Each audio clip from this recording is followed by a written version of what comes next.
Hello guys, welcome back to the channel. In this video, we are going to cover two topics related with our Indian Parliament, and these two topics are about Rajya Sabha and Lok Sabha. And as you all know that Rajya Sabha has another name also, which is known as called Council of State or Upper House. Okay, in the same way, Lok Sabha is also having the two names. The first one is House of People, or also it is known as called Lower House. So gradually we will move ahead with this topic and we will learn more about this topic of Rajya Sabha as well as Lok Sabha, and this video is related with our Parliament of India only. I have already uploaded one video about the Parliament of India. So in continuation, this will be the second video which is covering about Rajya Sabha as well as Lok Sabha. So let's go ahead. So guys, first we have Rajya Sabha. Okay, so Rajya Sabha, the Council of State, as I told you the name. Okay, it's also known as called Rajya Sabha. It is consist of the not word is used over here, not more than 250 members. Means the members will remain less than 250 only. That you need to remember. This is very important thing.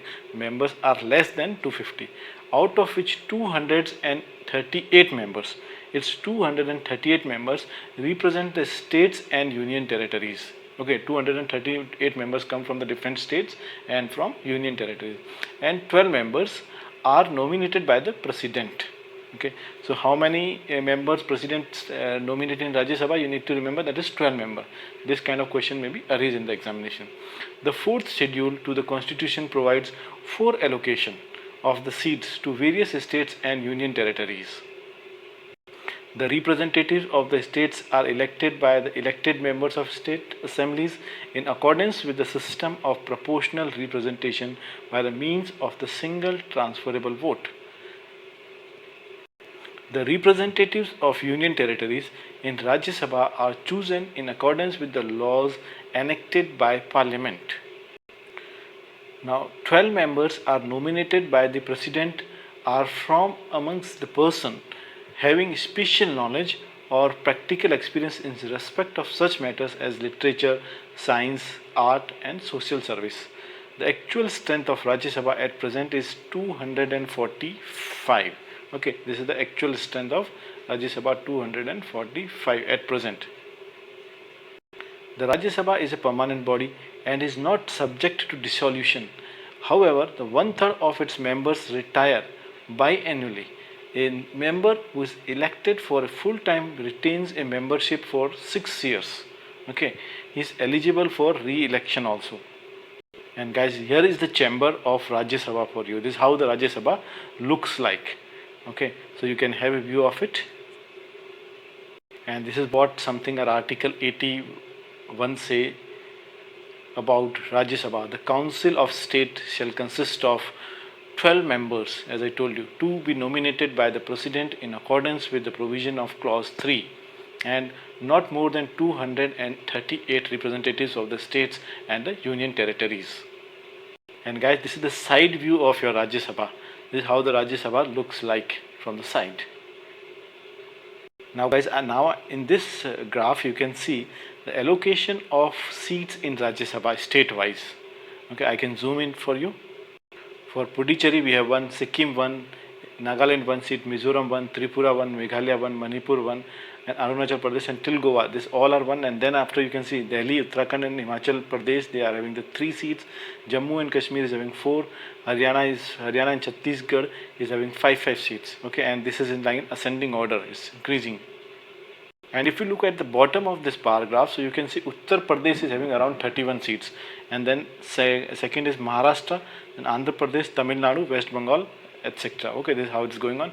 You can pause it, you can see the number of seats and the states which are given over here. I can adjust it for you in the screen. Okay, now this is the allocation of seats in Rajya Sabha. You can pause the video, you can see that. Now guys, in this video we have Lok Sabha, the House of People, which is also known as called, and another name for it is known as called Lower House. Okay, this is also known as called your House of People, Lok Sabha, and another name which is not mentioned is Lower House. This consists of 552 members. Okay, 552 members, out of which the 530 are directly elected. 530 members are directly elected from the territorial constituencies in the state and 20 from the union territories. Okay. 2 members are from nominated by president from Anglo-Indian community. Seats are also reserved in the Lok Sabha for the scheduled caste as well as for scheduled tribes who are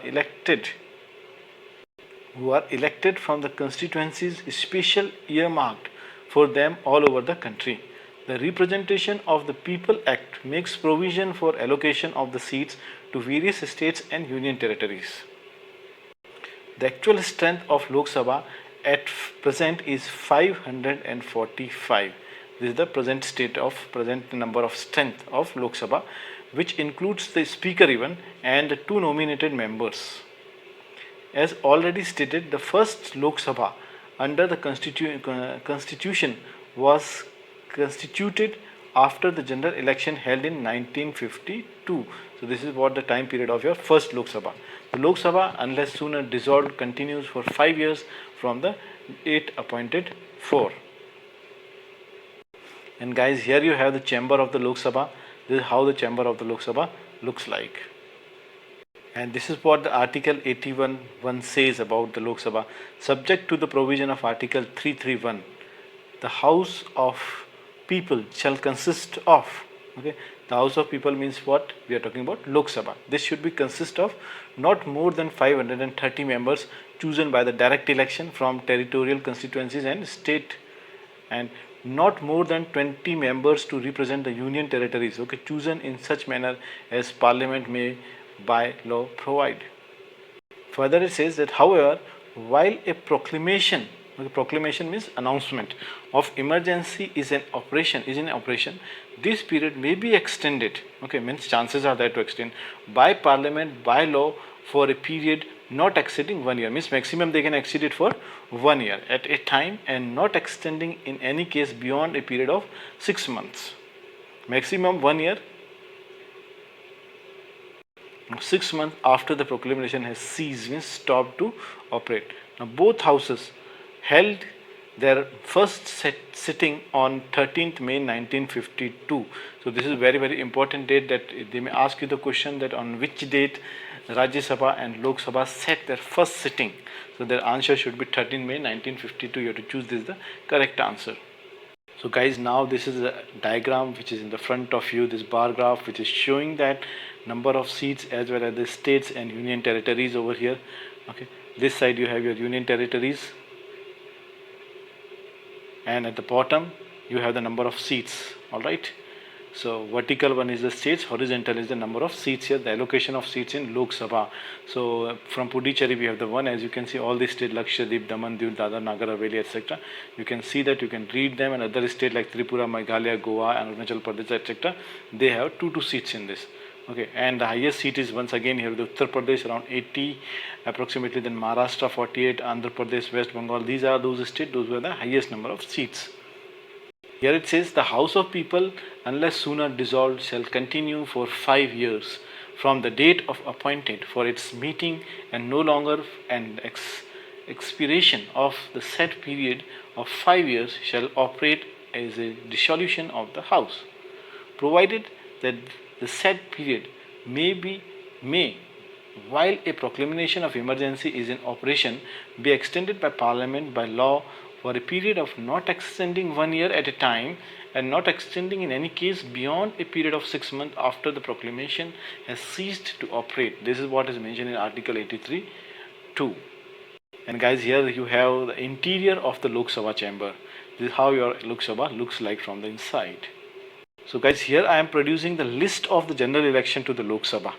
Okay, and this list is telling you about in the first Lok Sabha election took place in 1952, right? Then second 1957, third, fourth, fifth, everything is given over here.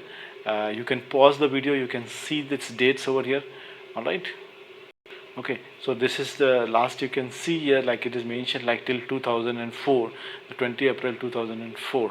Okay, so the 14th Lok Sabha election which is took place in 2004 according to this detail provided over here. And here it says when the 10th Lok Sabha election took place, that is 10th May 1996, and 11th Lok Sabha was from 15 May 1906 to 4 December 1997, 12th Lok Sabha was 12th March 1998 to 26th April 1999. And guys, here I have the picture of the main entrance of the parliament, that how your parliament looks like. If you do remember, there this is the area where once the terrorist attack also took place. I don't remember exactly the year, but it was somewhere in 90s. I don't know exact years, but okay. Guys, further we have the qualification of membership, that if you want to become the member of this Rajya Sabha, Lok Sabha or the Indian Parliament, what it should be. So in order to be chosen as a member of the Parliament of a person, okay, so first of all, one must be a citizen of India. This is very compulsory. If you are not a citizen, then you will not be chosen as a membership. Okay, now must not be less than 25 years of the age, means your age should be above 25. Okay, if you are 25.5 or 25 26 or whatever it is, so you are eligible for it in case of Lok Sabha, and not less than 30 years of age in case of Rajya Sabha. So this is very important thing, that for Rajya Sabha your age should be around 30, and for your Lok Sabha you should be around 25. Okay, and this question has been asked in many competitive exams, so guys, you need to remember this very carefully. Okay, now another thing is the disqualification for the membership, that one may get disqualified also from this position, means before getting this or even after getting it. And what are the points which you need to keep in mind, like on what ground or what basis you can be disqualified. So the following grounds could be disqualified a person for being chosen and for being a member of parliament. So it says, if you hold any office of profit other than the office declared by the parliament by law, not to disqualify its holder. It says, if he is unsound mind, unsound means unhealthy person, means like who is mentally disturbed kind of, and stands so declared by a competent court. Okay, if somebody is declared as unsound mind, okay, so having any sort of mental problem, so that person is not qualified for this. If he is undischarged or insolvent. Okay, next is, if he is not a citizen of India or has voluntarily acquired the citizenship of a foreign state. If he is so disqualified by or under any law made by Parliament or the 12th or 10th schedule of the Constitution. Okay guys, so now I have paused this qualification for the membership and disqualification for the membership. So you can pause your video as well and read it properly. Alright, so I am binding up this video over here, and soon I will see you in the another video. Till then, bye bye and have a nice day.